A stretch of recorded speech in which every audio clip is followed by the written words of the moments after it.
The following is a program by the Red Ant Collective, a voice for revolutionary Marxism from inside imperialist Australia.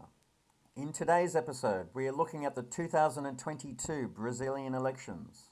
Red Ant member Andrew M. interviews Brazilian Australian Dr. Ana Cavalcante, a political activist most of her adult life who works in the area of violence against women. In Brazil, she was a member of the Socialist Democracy group within the Brazilian Workers' Party and an organiser in its youth group.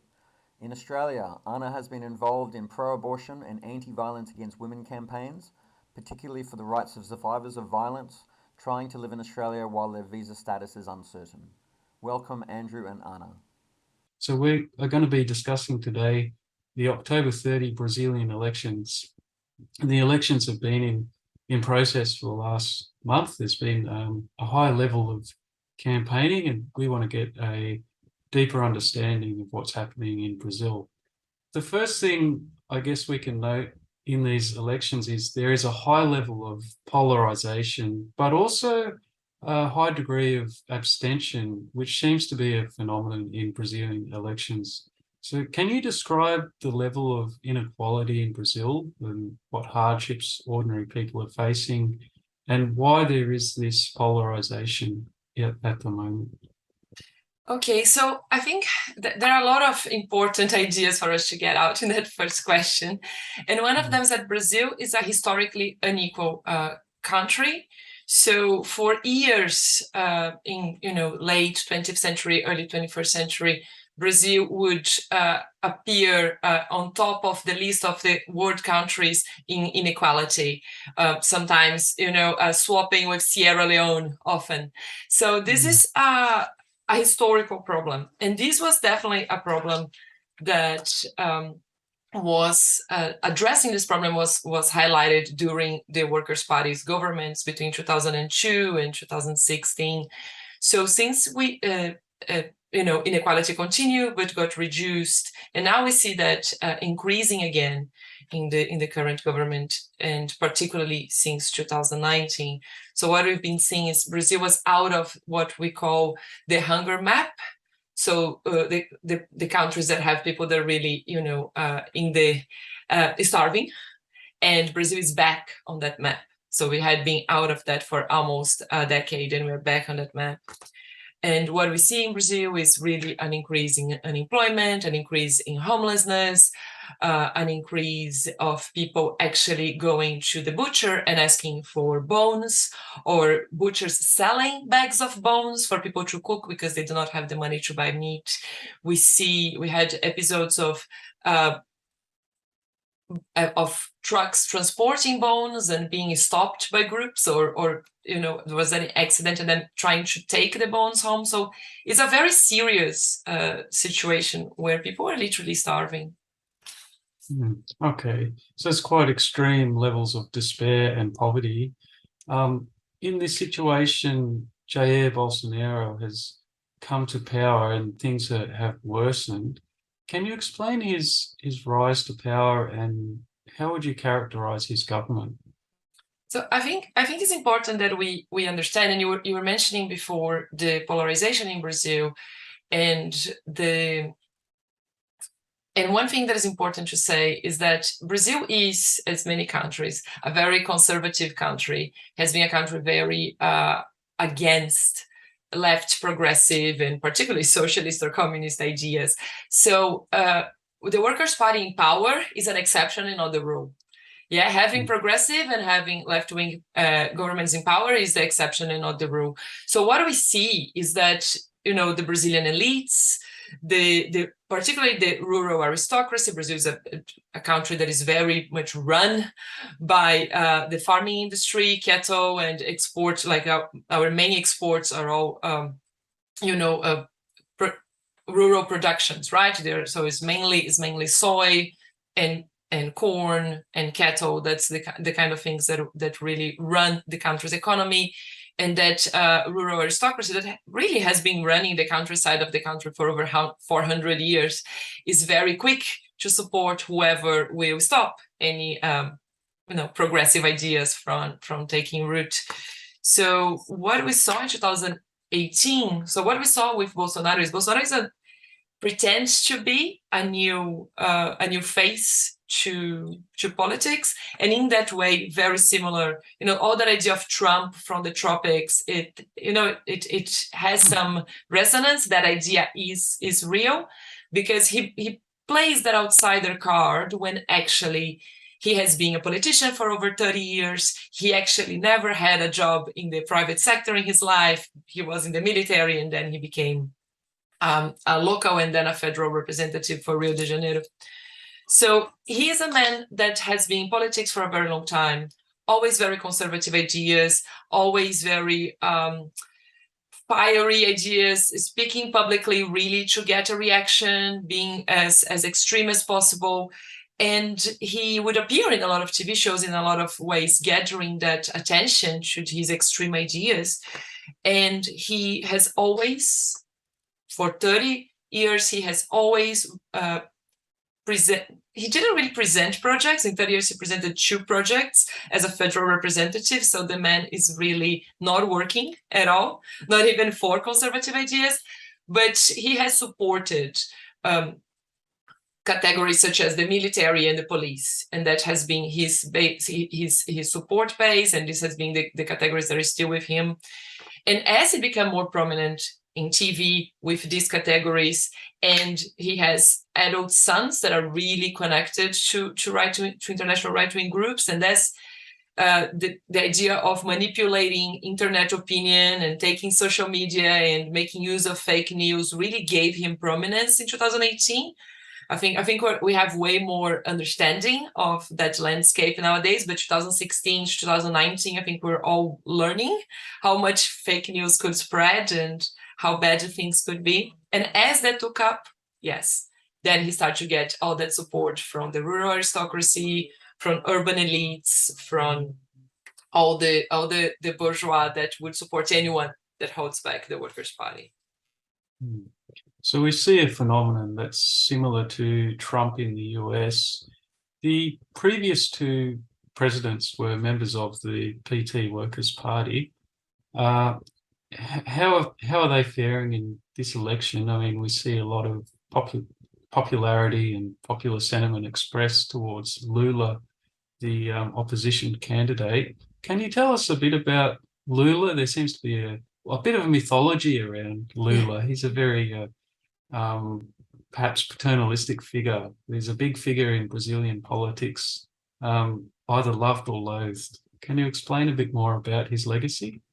Yes, absolutely. So love or hate the man, he definitely knows how to speak to people. He definitely knows how to speak to large crowds, how to communicate his ideas well. He's very clear in his way of communicating. So that definitely helps to be a very popular politician. But Lula, Lula comes from the northeast of Brazil, and that is relevant because there is a lot of racism inside the country, and there is a lot of discrimination against people from the northeast. And he moves to São Paulo as a worker, to working in factories, and becomes a union leader. During the dictatorships, actually, he got arrested for union activity. He has never been a socialist, but has always been a union member and someone very committed to advancing the rights of workers. So he has been arrested by during the dictatorship due to union activity. Around the end of dictatorship, so 84. So since 82 to 84, the discussions about the PT starting as a political party start, and he's the leader of that, bringing groups together to start the political party. He was the party candidate in 89, lost the election, but went to the second round and was. We have a lot of candidates in Brazil, so you have a first round of elections, and then the top 2, if none of them has more than 50% of the valid votes, meaning the votes that actually hit the counted votes. If no one has more than 50%, then you go to a second round. So he went to the second round in 89, and if you see these speeches there, very, very radical ideas, even to this day. he lost the following 2 elections, but is there in the eyes of the people, is there building the party, is there bringing forward progressive ideas, and then he wins the election in 2002 and 2006, and he leaves his government actually with 80% of approval rate. And a lot of the criticism from the left at that time, good old days when we could criticize and aim for even higher stakes, was that actually someone with 80% approval could be doing even more for the people. He had enough support to actually be doing even more, but he did a lot. And he becomes the first president in Brazil to actually, since the democracy returns in 84, 85, he becomes the first president to actually elect his successor. So he gets re-elected, and then he helps to elect Dilma. That is the first and so far only Brazilian female president, someone with actually a real socialist past. Sorry, don't know if power, but definitely past. And she gets elected and re-elected. And he was a big supporter of her, and he's a figure that keep building the party and keep being in the eyes of the public through all this time.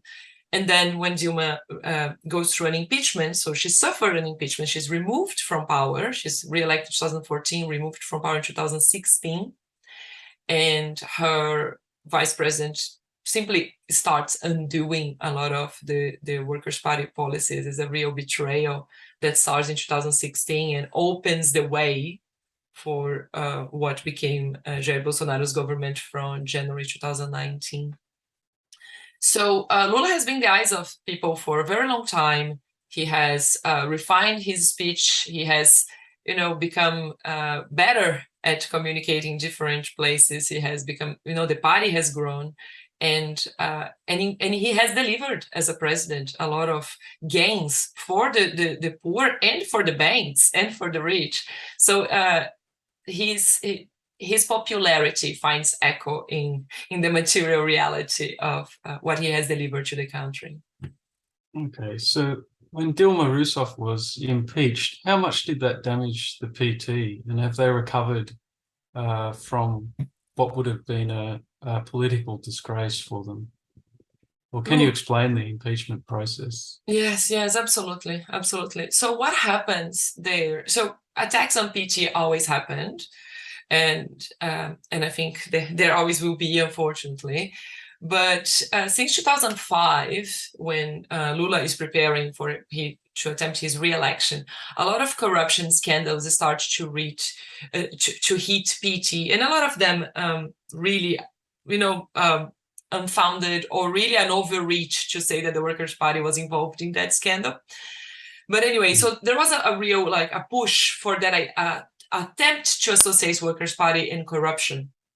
And when Dilma, that is in many ways one of the most honest people that has been in power, according to what investigations have presented later on, get hit with, so she is finding difficult to operate in a space where, a lot of corruption is happening, and a lot of center and center-right representatives are pushing more and more for, her government to betray what is the Workers' Party project. And in an attempt so they start to present, these representatives to start to present to what happens in parliaments, that you present an attempt to investigate and then do an impeachment. And many times it goes nowhere. So against Jair Bolsonaro, the current president, we have over 50 of those, and none of them has been investigated. So those things are presented all the time. If Parliament is actually interested in investigating or not is a different conversation. And Dilma had, I think, 2, and all very minor. And she allows for investigation to be done against the leader of Parliament. That is, he's in jail now, so that may say something. And he pulls one of those requests of investigation against her out of the pile. That is about, it's really a very administrative issue. is about calculating the budget in a specific way that could not be done at that time in the year. It's really not about putting money in the pocket. It's really a very administrative issue, but it goes all the way, and she gets impeached. And later on, not only they made what she did, what her government did, administratively legal, literally months after her impeachment, what was done in that government becomes legal and is law now in Brazil. But she has also in recent years been exonerated of any guilt. So it's been seen that it was really an illegal process. So that really, really hurts PT, but PT is not going to be really hurt. So that hurts the image of the party, that hurts the party electorally. But what really hurts is what happened in parallel, that is Lava Jato. So Lava Jato, or the car wash investigation in Brazil that was led by the Judge Moro in Brazil, that now has been just elected to the Senate, and has, after being a judge, being the minister for the legal advisor, the legal minister for Jair Bolsonaro. So he takes that position after the elections. But he was fundamental in the car wash process to associate, again, corruption happened elsewhere to Lula, and then use it to put Lula in jail. And Lula spends 536 days in jail for a crime he did not commit. And that hurts. So that's when finally Lula could not run as a candidate in 2018.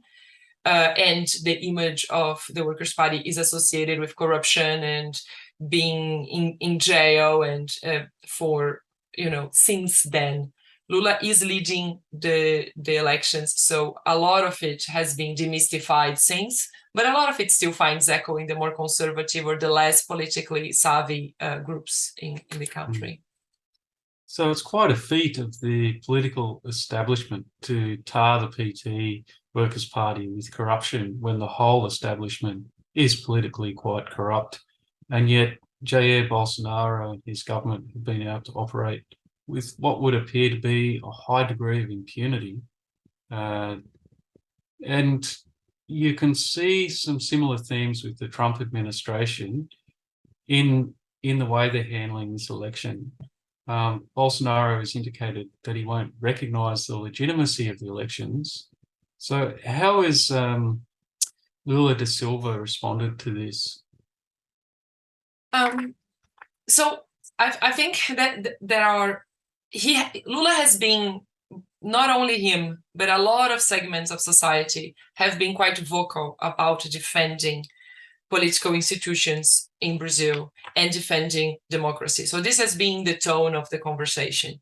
So value institutions, including the Electoral Commission, the voting system, and that other segments of society have written public letters supporting that our system is safe, is valid, should be protected, is important for constitutional powers to be upheld. So this has been the tone of the conversation. But at the same time, that creates difficulty for the left when we have to criticize bourgeois institutions that are not always work to the benefit of the workers and the working poor in the country. So obviously this makes the conversation very narrow, but Lula, supported by really large segments of society, has been bringing back this idea of safe elections. The fight in the Supreme Court ended up with one of the Supreme Court judges that is also the Electoral Commission leader for this election. They rotate. He has agreed with the military overseeing some of the process, and that has been their demand this year. And they have promised they would release a report about their findings. They have not released the report, and they have not released the report, we imagine, because a lot of the supporters of Bolsonaro have been elected. So we got Senate premiers, we got federal representatives, state representatives, all elected, and large portions that are Bolsonaro supporters, and Bolsonaro is in the second round. So imagine that's why we haven't seen a report, but they have not dropped that card yet, even though, Lula and large segments of society keep insisting on this conversation of basic rules around democracy. So Bolsonaro has been quite a bizarre figure throughout Brazilian politics over the last few decades.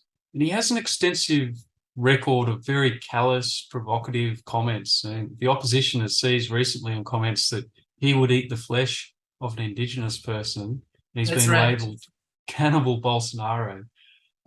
This would seem quite outrageous, yet a sizable portion of the population support him. How is this possible?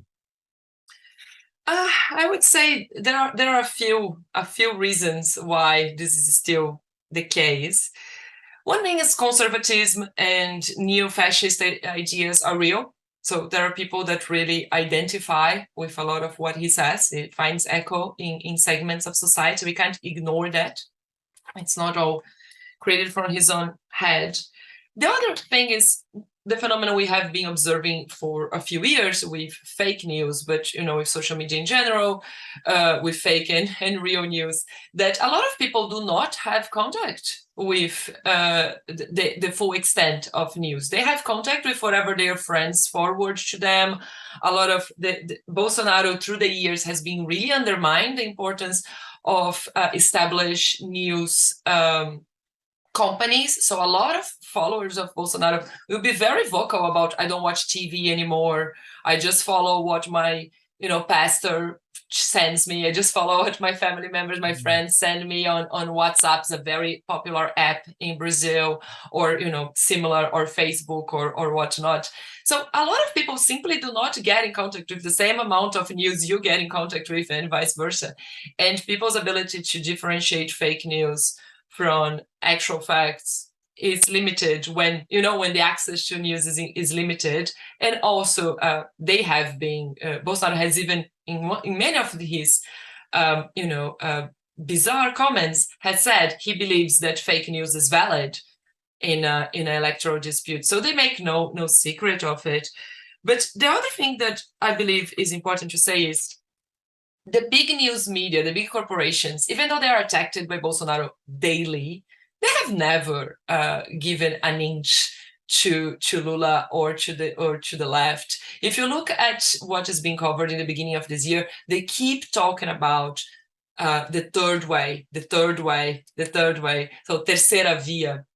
And they were really obsessed with finding a candidate that would be the third way, that would avoid polarization. And we have a lot of problems with that word in itself, because of false polarization, right? If the polarization between fascism and basic principles of democracy, and that's a polarization you want to avoid, well, what are you actually aiming for? Then that's a good polarization. That's exactly what should be happening. Actually, there should be anyone on the fascist side, or the neo-fascist or fascist-like side, if you want to be politically correct.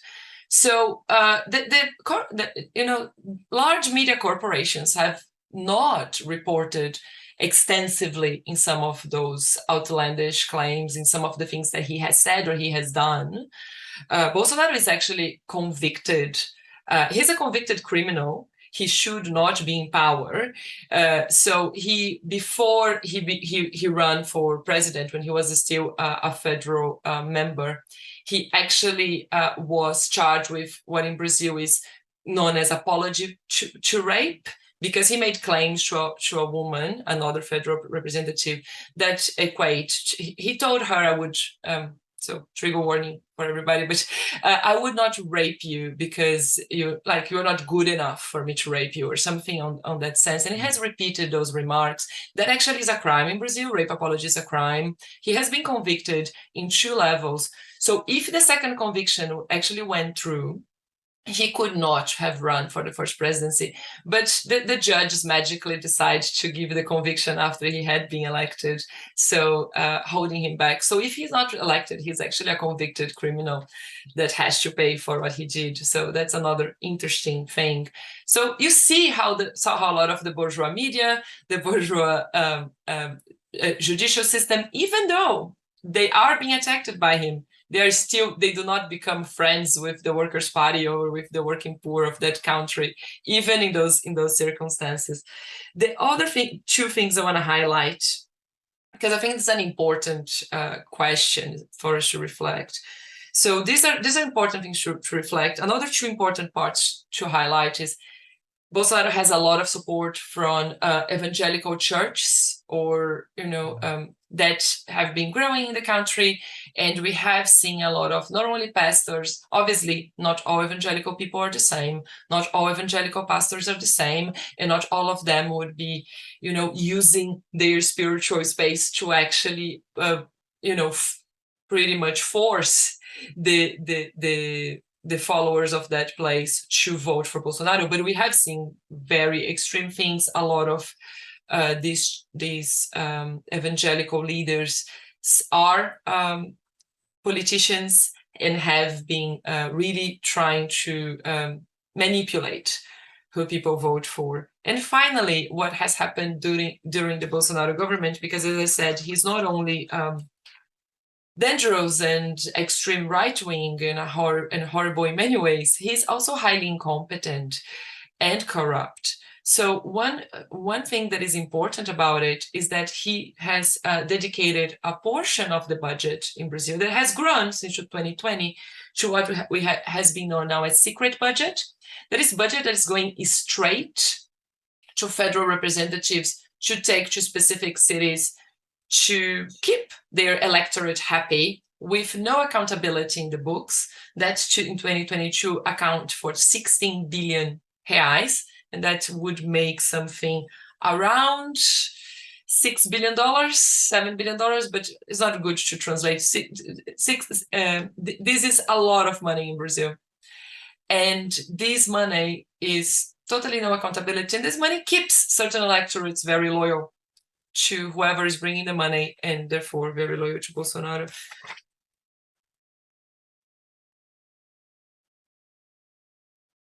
Do you feel that answer, besides the police and the military that have definitely been big supporters? Sorry?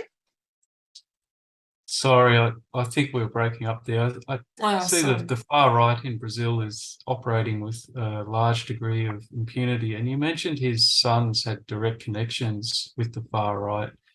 Is fascism on the march in Brazil? Yes, it is. I think there is no secret. One of Bolsonaro's sons is a federal representative called Eduardo Bolsonaro, representative for São Paulo, my state.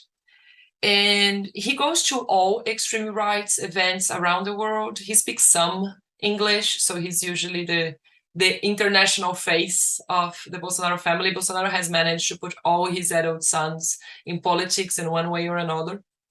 And they're all they operate very together as a family. And when Eduardo Bolsonaro was supporting his father's campaign and the other brothers in 2018, they had direct contact with Steve Bannon, and Steve Bannon has supported them since. Bolsonaro has publicly spoke of Viktor Orban from Hungary as a brother, and he was the last, or at least one of the last presidents to compliment Biden on his win against Trump. He defended that the election was stolen from Trump. So he has made no secret of those ideas. Many members of Bolsonaro's government were caught replicating Nazi symbols or fascist discourse, and some of them got fired and some of them have not. He is an ultra-reactionary, but like Trump, he's a hypocrite. So he will, have all that fascist discourse around family and private property, And he will at the same time, he has accusations of DV against his ex-wife. He's on his third marriage, and he's still blaming other people for wanting to destroy family. So he's a hypocrite, but definitely a very ultra-right, very flirting with fascism discourse and fascist figures and symbols at all times. Okay, well, the United Nations doesn't normally intervene or comment on elections. However, they've called on authorities to make sure they're conducted fairly in Brazil, and they've warned about increasing death threats, particularly towards Afro-descendants and LGBTI candidates. How real is the threat of violence in this election? It's very real, and it's not just a threat, it has already happened. So Workers' Party supporters have been killed in the lead up to the elections. Bolsonaro made guns way more accessible in Brazil.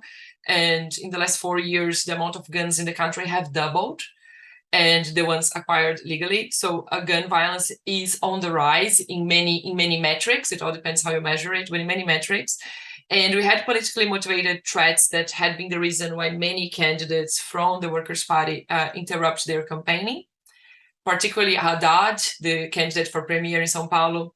And we had cases of killings and severe assaults of militants. So the fear that will get worse is very real, and we are all very concerned how things will play in the next 2 weeks and after the results are published. Okay. Well, we do see, though, in Latin America, a bit of a shift to the left. We see there's a left-wing government in Chile, Colombia. We can characterize them in different ways. But would you say that there is a general turn to the left, and this will affect Brazil? Like, how is the developments in Latin America affecting consciousness in Brazil at the moment? Historically, things seem to go the other way around, maybe because of the size of Brazil. It seems that it's more what happens in Brazil having waves around our neighbors than what happens if our neighbors have waves in our country. But what we see is the right wing attempts to use use Venezuela, use Argentina, use even the turn in Colombia as a way to bring up the threat of communism in Brazil. So to say, communism is surrounding us, and the left has been really defensive with that, very much, as I said, in this, we are just this big family of democracy, and not really attempting to capitalize on the gains in the neighborhood. At the same time, it's hard to see how those gains have echo with the militants, with the activists. You don't really see the activists themselves embracing those gains as something that can be inspiring the movement inside Brazil. Maybe that will be seen in a different moment in time. What we see, though, that I think is important, is that when the leaders of those countries openly express support to Lula or dislike for Bolsonaro, that has echo in terms of our foreign policy and international relations. So Brazil, so a lot of what the left will talk about is Bolsonaro has a terrible relationship, him and his government, terrible relationship with these other leaders, not only from the left. Brazil managed to develop a terrible relationship with France, almost impossible, and considering the ties between the two countries, I mean. But so a lot of this is used as a leverage to discuss international relations, but has not been used that useful to radicalize the activists or inspire the activists in the country, but maybe that will come in a different moment. Okay. So it's hard to really fathom the full extent of radicalization in Brazil, but it seems to be going in so many different directions. You mentioned before the rise of evangelical religions that seem to be quite radical, but right-wing, and perhaps they are, how can you put it, millenarian, in that they're looking at these days as the last days. I mean, this is really quite a bizarre phenomenon. What would you credit it to, and why has this happened? So I think with understanding all of these questions, and maybe hours in each of them, and the rise in the evangelical church presence in Latin America, and is something that is not by chance, right? There is a push from evangelical churches in the US to really expand in Latin America and Africa, and they've been successful in doing that, and they've been successful for a number of reasons. They've been successful because opening an evangelical church, and I'm calling evangelical this big group of churches that come out of the Christian the seizures, the Christian Catholicism, understanding that some of these churches are really this really out there evangelical, and they may need to be differentiated from the Baptist or the Methodist. So I'm talking really, really broad here, trying to be respectful. But if we talk about the expansion, they are cheap to expand. You can open an evangelical church literally in your backyard, comparing to a Catholic church that has all bureaucracy from the hierarchy in the church to open one. You need years to become a priest, while you can be a pastor in literally months. And it is economically viable thing to do, to become a pastor, and probably increase your lifespan comparing to drug dealing. That may be the other option when you are living in a really poor area, in a really poor country. You can pinpoint the expansion of these churches to they are everywhere. But the extreme expansion to really poor areas in Brazil, and poor areas in many places in Latin America and Africa. And another reason, it's easy to understand why someone may want to open a church and why someone may be able to open a church, but why a church, an evangelical church would become popular, right? Well, again, it's local, comparing to maybe other religious practices that are more hierarchical, and therefore maybe in more central areas of the city and not so local. And it offers support to people where the government's failing. So many times those churches will really offer emotional support, will offer spiritual support, but they will also lend you money. In Brazil, we have a very left-wing socialist philosopher called Vladimir Safatli. And Vladimir Safatli has been writing a lot about it extensively. I think he writes a bit in English. And he talks about it, about, when you are part of a religious community, a local evangelical community, and you are a hairdresser, there's where your clients come from. If you're a mechanic, there's where your clients come from. People are not going to travel from the centers to the slums to fix their cars. Your clients are there, right? And a lot of the economy in Brazil is becoming less and less formal, more and more individualized, and therefore you get that need, that people less and less informal jobs and more doing these small jobs around. The other thing is, if you're friends with the pastor, they help you to find jobs. They may put their name down in the bank for you to get a loan to start your business. They may be able to support you with your children if you're a single mother, and so you can go and work, and they go and pick up the children at school or whatnot. So there is a lot about being part of those communities, especially when the government's not doing their job. Another analysis in Brazil specifically is that with the distribution of the reduction in inequality and the government benefits that actually the Workers' Party created, a lot of people actually had money to contribute to those evangelical churches. So to pay the 10% of their salary that usually is expected in those spaces. So that also gave those churches more, financial, funds to keep expanding. So that's another place to analyze their expansion. And they tend to be quite conservative, and they tend to be quite, even though they operate quite individualized, they also have some form of hierarchy that at the top will have quite conservative and often politically involved members. I can understand it partly, having a background or growing up as a Jehovah's Witness, that there is, if you are in desperation and poverty, people search for salvation in some way, shape, or form. I'm wondering just on that, if there's any sort of nostalgia for amongst the middle classes for the US-backed military dictatorship that was from 1964 to 1985, and if that has much impact in these elections today. Absolutely, absolutely. I think there is one of the things we saw in these elections is actually the abstentions, the complete abstentions, were actually lower than in previous elections. So in some ways it was more polarized. Usually the third place candidates get around 12, 16% votes, sometimes 9%. The third place candidate got 4%.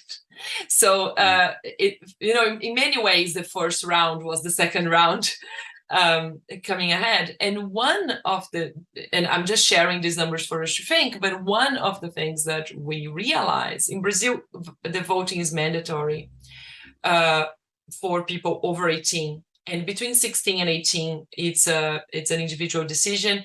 And I cannot remember, I apologize, if it's over 65 or over 70, I think it's over 70 is also up to you, is an individual decision. It's not mandatory anymore. And usually what it means is that people over 70 do not vote. And that's what really inflates the number of abstentions, because they're registered to vote, they do not vote. And they really voted this year. They voted on the back of some fake news, we believe, but also they really voted, because they still have some melancholy, some reminiscence about the good old days of the dictatorship. The coup saved us from communism.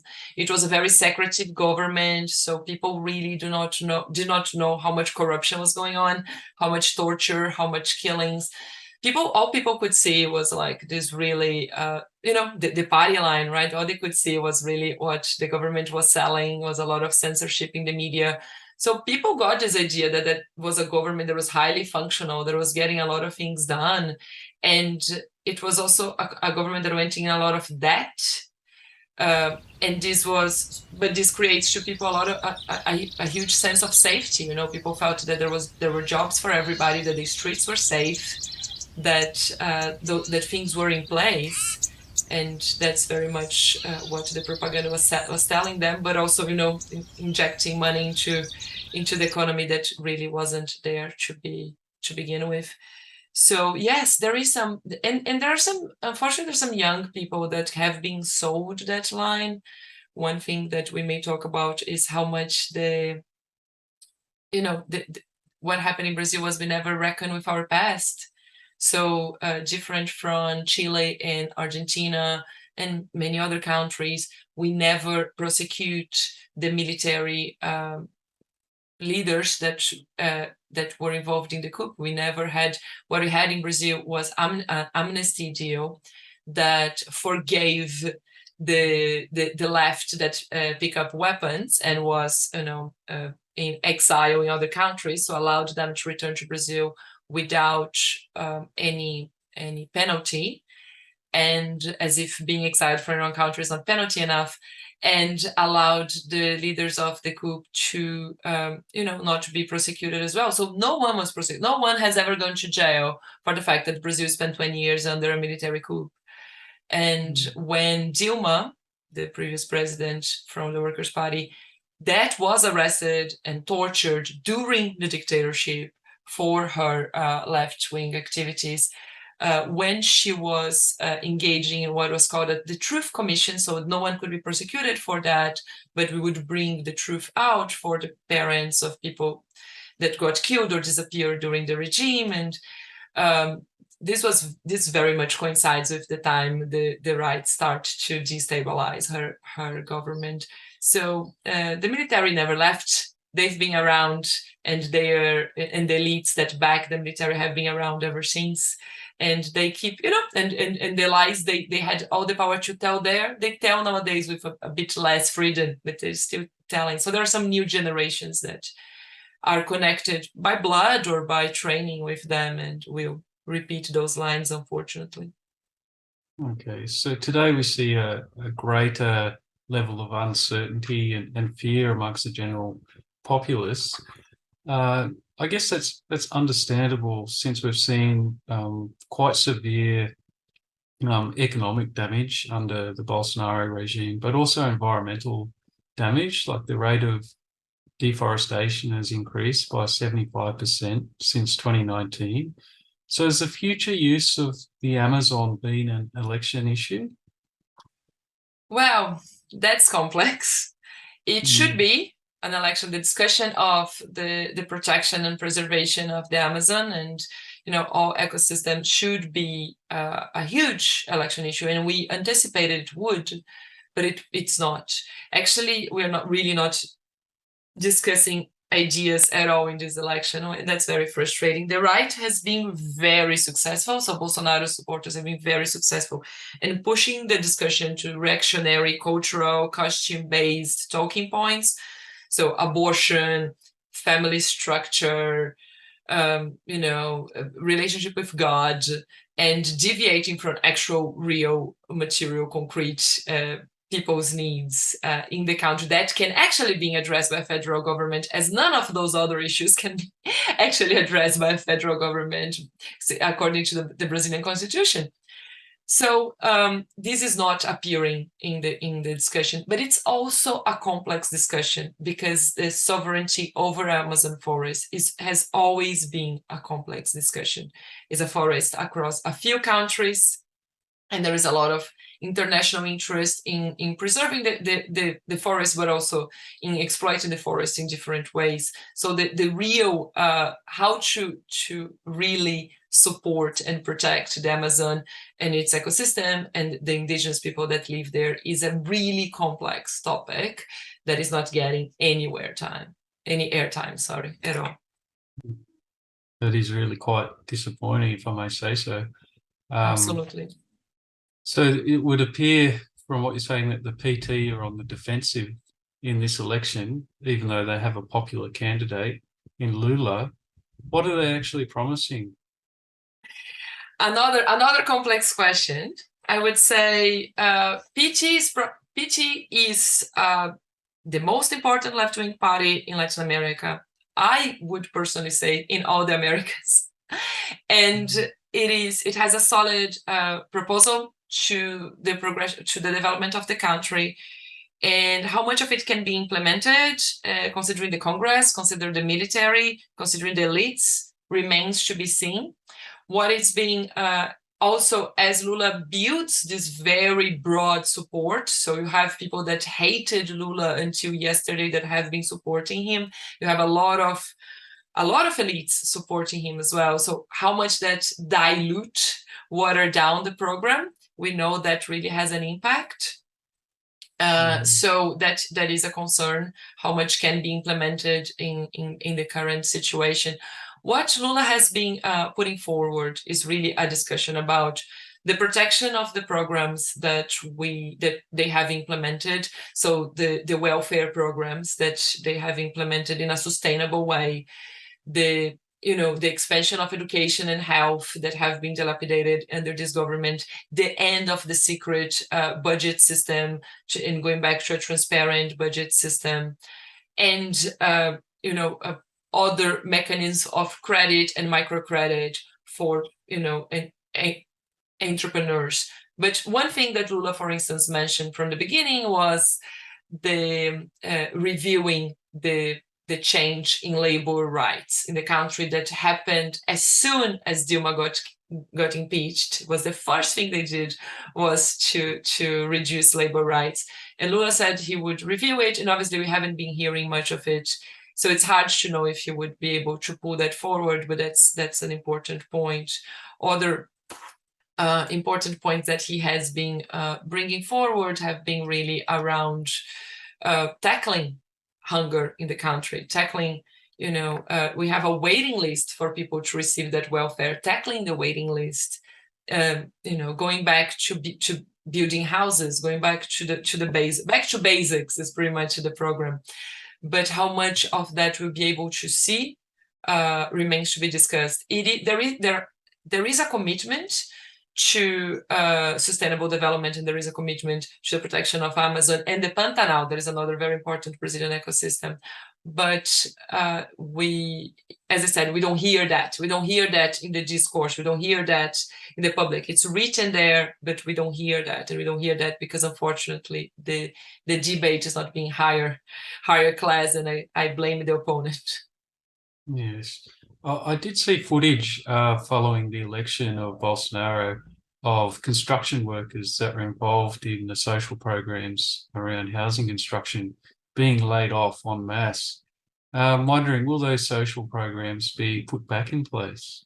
Yes. So that's so at the moment, well, if they will be put back in place remains to be seen with the Congress that we have, right? How to operate with a Congress that is so right-wing remains to be seen. What happened in Brazil, and again, the difficulty with the word polarization, I think I already made clear, but what happens in Brazil was really a reduction of the center and center-right. So what happened, and the left had some gains, not the revolutionary and extreme left, but the left, the Workers' Party, PSOL had some gains, but most of that, center-right, migrate to the extreme right. So what we see now is the extreme right having so much presence in the Congress and being so, entrenched in the current government that it will be hard to see what kind of things will be able to pass in Parliament, will be able to pass in Congress.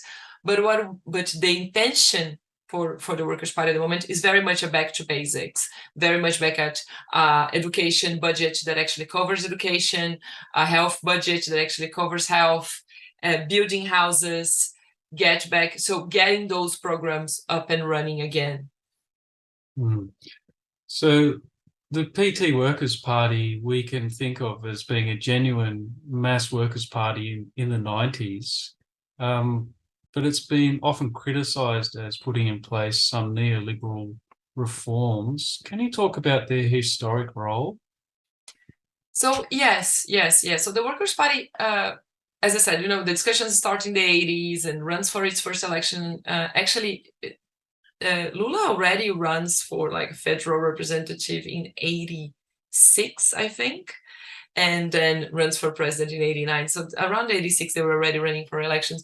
And actually the party starts with some big groups. So unions, a big organized group, some social movements, particularly social movements around health, social movements around housing, and social movements around the right to land, so the landless. So the roots of what will later become the landless movement were already there. And comunidades eclesiásticas de base. I have to say in Portuguese to actually think how to translate, but it's actually the Catholic groups inside communities. So why you don't have churches, and that has really kind of disappeared in the Catholic Church. I can't really comment why, but it also plays on why the evangelicals took up that space. That space had another players in the past, and so there were groups that unite around Christian beliefs, and they tended to be quite radicalized, quite left-wing. Brazil is a country that took up a lot back then of the Teologia da Libertação, so liberation theology, that one of the main people we can think of in Brazil that would push for that is Leonardo Boff. And a lot of Catholic priests and a lot of nuns have been involved in hiding and supporting socialists and communists that were hiding during the military coup.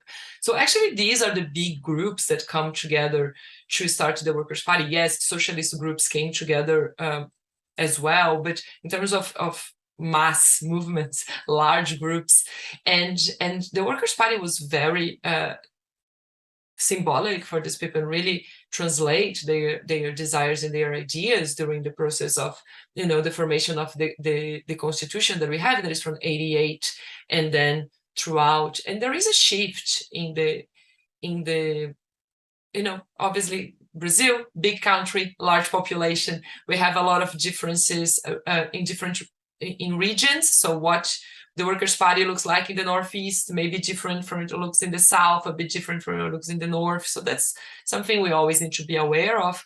But if we're talking about national policies, there is a big shift in 2002 when Lula realizes that he'll have to expand the alliances to win the elections and write what is known as the letter to the Brazilian people. That is basically a letter to the banks saying we will not move towards, stopping privatization, and we're not going to move towards anything that could resemble a more social democratic or even socialist program. So, and there you start the change. So many times what you see is this watered down policies that reduce labor rights or reduce rights in some way, and the defense of the Workers' Party was, well, it would be worse without us. We managed to make the best deal. And that is probably true, but then goes back to my original point, where you had 80% of the people on your side. Couldn't you do something more radical than cut a nice deal? Considering, though, how much the Workers' Party has been vilified since, we can just wonder what would have happened if they attempted a more radical program. Okay, so there was certainly socialist groups within the PT Workers' Party. How does it stand today? Is there still a struggle for socialism within the party? And can you talk a little bit about the struggle for socialism without? Is there much of a socialist movement in Brazil that we can relate to? Absolutely, 100% yes. I think it is important to say that we have socialist organized groups inside the Workers' Party. We have socialist organized groups outside the Workers' Party. We have two communist parties in Brazil. So we have, the left and the socialist and communist left is present in the country, is present in social movements, runs unions. Some big unions are run by groups that would be very vocal about being socialist groups. Same with, segments of social movements. But it has been you have experiments in Brazil that you could say they bring something to the discussion of socialism, and at the same time, a lot of the more radical and more revolutionary discussion has been really, for the lack of a better word, co-opted by government structures, right? So a lot of activists have been absorbed into government structures, state or city-based, as PT grew, and PT did grew while it had a PT president. And a lot of the activists got busy with the running of day-to-day government machine. But we have the most interesting. We have socialists. We could talk that a lot of is observed in social movements such as the movement for accommodation and free housing, that is the MTST, or the landless movement, that is the MST movement. In all their experiments, you can see socialist elements, and you can see not only elements, but an attempt for a movement towards socialism. And I would defend that. Not everybody would have the same understanding, but I would defend that that's very much present in those and in many other movements. Having said that, a more recent development have been the presence of the more radical left in social media, right? I said so many bad things about social media, but we have seen, especially in the space of YouTube, a lot of Brazilian YouTubers that are outright communists, outright socialists, making a lot of propaganda that is, of very good quality, being forthcoming and gathering a lot of followers. So you have socialist YouTube channels with, they don't have the millions of, non-political channel, but they will have the 400, 500,000 followers and being very strong in their movement. And then even recently, when some Australian YouTube channels partner with Brazilians talking about the situation in the Amazon for their videos, and even in the US, when Jacobin invites a Brazilian, who they invite is not only a YouTuber, influencer, whatever is the name, but someone that is actually a socialist, a very prolific writer and academic socialist that is also in the YouTube space. So I think this is very encouraging to get that message in different spaces. And to keep it, to keep diversifying how we make socialism, an important point in the in Brazil today. You mentioned PSOL before, PSOL. Have they played much of a role in the recent elections? Yes, and yes, I would say they. So the Socialism and Freedom Party has been supporting the Workers' Party in this election. It did not. It had its own candidate in other elections. It chose to support nationally Lula, and it had its own candidates for federal and state representatives. And actually, the best voted federal representative in São Paulo, and I think the second in the country, or maybe the third in the country, was actually Guilherme Boulos, that is the leader of the MTST, the Movement for Accommodation, but also a member of the PSOL. So they have expanded the number of representatives. They are a growing party. They have a lot of creativity in the way they present their ideas, and they have been with the Workers' Party in this one. So they have been part of the struggle. Okay. Sorry about my cat. Well, cats are welcome. Last things. What's the best and worst case scenarios in Brazil at the moment following this election? Well, the best case scenario is always the socialist revolution, but I don't think that's on site. So I think what we're expecting from this election is that Lula will win, and Lula will win with a good difference and with a good, a well-built support that when the extreme right makes its advances, we will be able to resist. So, the Supreme Court will be able to resist, the Electoral Commission will be able to resist, the strategic sectors and their CEOs and leaders will be able to resist. So in many ways, we are expecting that they will not find echo in their, that they will be a minority and they will knock at doors and not be answered. So that's the best thing. So Lula winning only is not the ideal. The ideal is that Lula wins and people stand strong, because for sure a strong wave of complaints will come. And then once that happens, I think the best case scenario is for, we go back to the streets, we go back to the streets with all the precautions regarding COVID and everything else. And we are back on streets making clear that we want this to be a left-wing government, making clear that we don't want this government to be a government that will serve their last-minute supporters instead of the people that have been with them for 30 years. So that's the best case scenario. The worst case scenario is Bolsonaro being re-elected. That's absolutely the worst case scenario. I cannot imagine anything worse for Brazil or for our neighbors, to be honest. Sure, and the possibility of Bolsonaro seizing the election. So they will come. That's it. The wave will come. They will make noise. How much power they will have to actually take over? It's an unknown. It's an unknown category. They do not seem to have international support. That's a good thing. It doesn't seem that US would back them up or European forces would back them up. This perception of Lula as a way to socialism is a perception that belongs only to the extreme right in Brazil. Unfortunately, not even we believe that he's going to deliver socialism.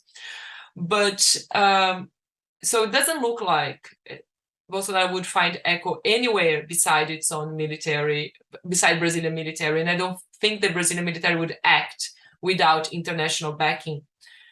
But who knows? Who knows when they come, if that international backing will appear, or if they will be crazy enough to actually move forward without international backing. I don't think a civil war is impossible.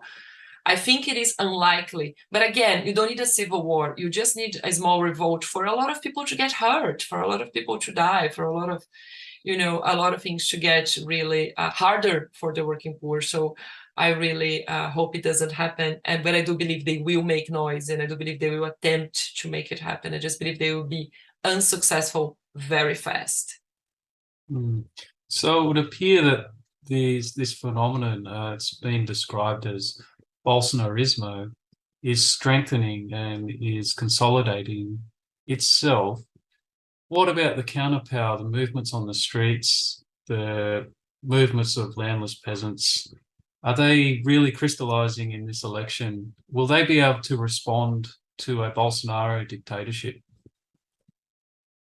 Look, the thing is, we have not been on streets as much, a lot, because of COVID. So if you think that's a government that starts in 1st January 2019, most of this government happened under COVID, and with a president that was completely against lockdowns, but state government having sense and instituting lockdowns or similar things to lockdowns. So that's why a lot of street demonstrations have not happened. So I do believe we would take the streets again. I do believe we would be loud and clear. But if Bolsonaro is in power with the military on his side and actually pushing things even far right, it's anyone's guess how that would end up. And I think there is where having a lot of left-leaning and democratic governments in Latin America really help us, having neighbors that would really be opposing directly to Bolsonaro, if that's the case. Okay. Any final words to conclude, Anna? Well, do your best to elect Lula on the 30 of October. Tell your friends and family, any Brazilian that you know, check if they're voting, the struggle continues, and we will probably have to talk more about it, to how to move forward. But let's all believe, even though Lula cannot deliver everything, having a left-wing government in Brazil is good for Brazil, and it's great for Latin America. So it's good for everybody. Thanks for your time, Anna. Thank you, Andrew. All the best.